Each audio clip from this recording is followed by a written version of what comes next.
Képzeljétek, a mai napon utazni fogunk, ugyanis a mai program az, hogy meglátogatjuk a pozsonyi karácsonyi vásárt, amit nagyon-nagyon várok.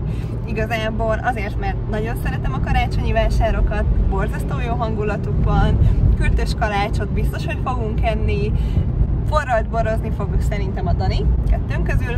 A másik dolog pedig, amiért nagyon örülök neki, hogy ez most a szombati programunk, az az, hogy nagyon ritka az, hogy nekem szabad a szombatom. Általában ilyenkor tanfolyamokat szoktam tartani, úgyhogy végre egy szabad szombat, amit kettesben tudunk tölteni. A tegnapi tanfolyam, meg a tanfolyam utáni pakolás, az nagyon elhúzódott, és ilyen 11 óra volt, mire hazaértünk, úgyhogy a tegnapi videó is borzasztó későn ment ki, éppen hogy csak éjfél előtt pár perccel, de még a tegnapi napon ment ki, és egyébként elég nagy kapkodás volt így a tanfolyam előtt is, mert elmentem Körmöshöz, aztán onnét egyből mentem be a helyszínre, nap volt a megnyitója a karácsonyi vásárnak.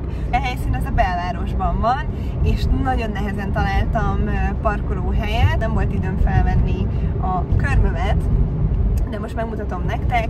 Ahogy mondtam, fekete és csillogos, egyébként egy ilyen ezüstös csillogású lakkot választottam ki a sima feketére, és mégis ilyen arany beütése van, de igazából jó lesz erre a 2-3 hétre.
Ha szeretnéd megnyerni ezt a kézzel faragott méviasz gyertyát, amit a pozsonyi vásárban szereztem be, nincs más dolgod, mint feliratkozni a csatornára, és megírni kommentben, hogy neked melyik a kedvenc karácsonyi vásárod.